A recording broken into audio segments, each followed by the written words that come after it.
Hey, what's going on YouTube? It's your boy, the Whiskey Bandit, and today we're going to be talking about the new Eternity Whisper event.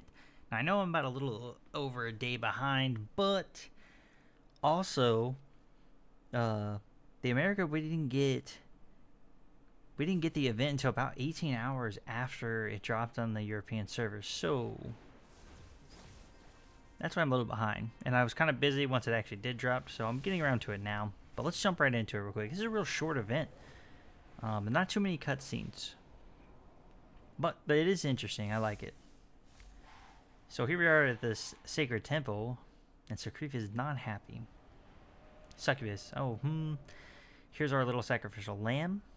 Sacrif says, "Begone, thou shalt not defile this sacred temple." And thus the battle begins. So now real quick, let's talk about this. As the more archons come into the game, I think we will be able to see the use for Sacrif even more so. Simply because she helps archons so much. We'll be able to implement more archons into the squad with her, I think. I'm really interested to see what they do for an archon tank, because she already gives a shield to all archons every time it's the beginning of her turn. So now her heal will heal for 40% of the lowest, or to the ally with the lowest amount of health, and also will heal every archon in the squad. So that's, you know what I mean? So she really just embodies being an archon and helps them, you know, make sure that she always has her archons taken care of.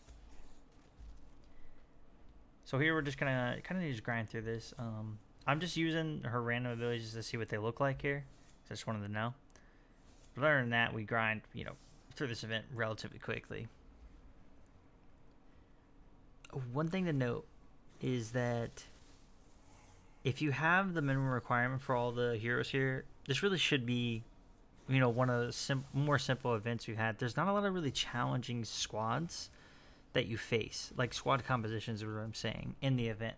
There's nothing like huge detrimental that can, like, you know, stun you a bunch of times or heal a bunch of times. They should be able to just be all knocked out of the way, you know, relatively easily, even if you don't have your champions at gear 10. Now, Sacrif says, "You think this is the end of this, stupid priestess? You've been dithered over your secrets too long, hiding the temple from the searching eyes of the abyss, but soon Legatus will be told of its location." Sacrif is obviously angry about that, so she says, "You wouldn't dare." Sacrif says, "Don't you dare tell me what I dare not to do." And then Eraser, the all business, says, "The deed is done, we leave now." So we get 10 shards. Nothing too crazy. That's pretty standard, right? Now let's jump into our Brotherhood of Heroes here.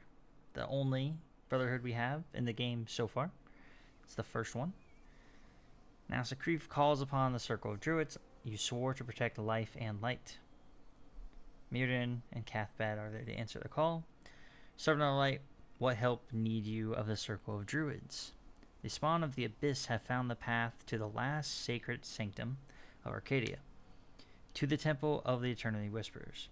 Stop them before they take the news of their findings to Legatus of the Abyss. In the name of light, I beg you." And Mirrodin chimes back, "We shall do all we can, Eternity Whisperer."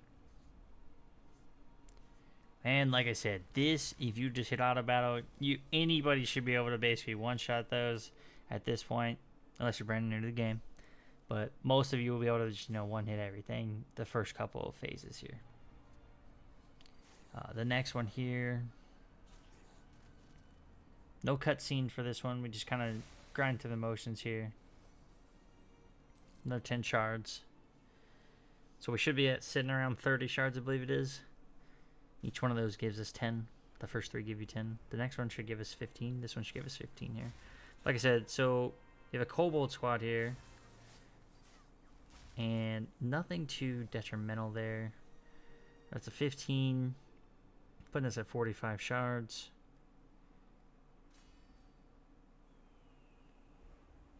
I definitely just clicked on the same one, didn't I? I sure did. Alright. Now we'll move on to the next one. since I totally just clicked on the fourth one twice. Fifth one, here we go. I think it's fifth. Now my numbers are all messed up. We're at 45 shards. I know that much. These shouldn't be too difficult either. For most people, this really should be an easy event. Like I said, unless you're like only a couple months into the game, obviously this isn't going to be happening for you yet. But the events always rotate around, so no big deal. With another 15 shards, that puts us at 60. And the last battle here, the fifth or sixth one, like I said, my numbers are all messed up now. This is where we get another cutscene. Mirrodin, no more chases, daughter of the abyss. Sacrif says, you don't have the guts to stand in my way. And then out of nowhere, Maeve appears, as sneaky as she is, and stabs her in the back. I do like that part of the cutscene. It's pretty cool. This is the only real challenging one because it looks like everything here is about 7 equipment level. So, you know what I mean? They have a little bit more health. They're not all going to be one shot, most likely. But still should die relatively easily. So definitely take out the healer first. So you want to take out Zart. And then I would highly recommend taking out the Eraser next, because he can heal as well. And at last we finish it off. Here we have fulfilled your request. And Sacrif says, I'm eternally indebted to the young children of the Prime Dragon. May the light and blessings be with you. But there's one demon who lives and gets away. Maybe he was hiding the whole time. And you get 85 shards for that. So if my math's correct, 1685, you're getting 145 shards. It's enough to get you up to 5-star. And bam. You unlock the new Archon Healer, Sacrif. Now I am going to buy the pack. Once the pack is bought, I will be able to upgrade her to 6-star, as you see in front of you now. This also lets me just get the equipment up to 6, I think it said. Which is interesting. I think it's a little high. I think normally you get up to 4 or 5. Pack was a little expensive, more than normal, I think. I think it was 35 USD. I'm not too sure. But we'll go ahead and knock her out up to level 60. And then from there, I'll finish upgrading all of her abilities, and then we'll kind of go over those as well. But one thing to note while we're kind of cycling through this, I really do like the community meta arena squad idea. I made that video. It was my last video I made about a week and a half ago, 2 weeks ago, I think it was now. And I'm going to continue with that. I've had a lot of requests. I have a bunch of footage recorded of 3 different arena squads. I just really wanted to make sure that I got I want to fight each individual meta squad there is now, because there's about 3 or 4, different meta squads that you can use that interchange and interact with all the other squads. Obviously Rogue, Bomb Squad, and then Triple Healer is, the base 3 that we have, but you can break away from those a little bit and kind of add some things in here and there. So I really want to make sure that I get these arena community idea squads a good, fair chance and a better understanding and an explanation of how they work, what they work against, and what they don't work against, and what I think about them overall. So, with that being said, that will be the next video that comes.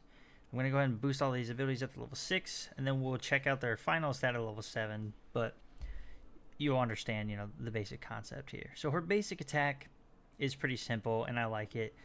Damage the enemy has a 66% chance to reduce their initiative by 25% when maxed out. It also triggers the hero class mark, so I do like this. It'll be interesting to see how much basic damage she does, if she will be much stronger than Karana, because I feel like she's very similar to Karana.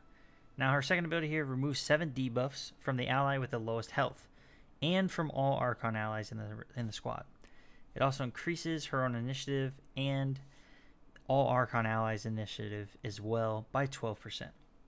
So it kind of boosts up everyone's speed a little bit there for one turn, which is, could be a nice thing as well. Moving on to her third and final ability, this is going to restore 40% of maximum HP to the ally with the lowest health, and also will heal 40% of HP to all Archon allies. That's why I said that she really is going to help. Oh, sorry about that. Help the Archons a lot. They will also get a shield that protects 14% of their maximum HP, which will go to 17% of their maximum HP. Now that shield is going to be huge, so you're looking at literally an entire attack is probably going to be blocked. Maybe a little bit more of an entire attack will be blocked by that shield. Maybe a little less. We'll have to see how that all works out. But her passive here, when she starts her turn, she immediately creates a shield for the ally with the lowest HP and for all Archon allies. The shield protects them for 6% of the target's maximum HP at level 7. So, with that being said, guys, I'm going to wrap this up. I hope you all enjoyed the video. I know it's a little late. But like I said, I was really busy after the event finally came out for the US or North America in general. And like the UK, like I said, they had it about 18 hours before us, I think it was. So, that's where that progress is. Next video is going to be another community idea arena meta squad. With that, I hope you all enjoyed, and have a good day.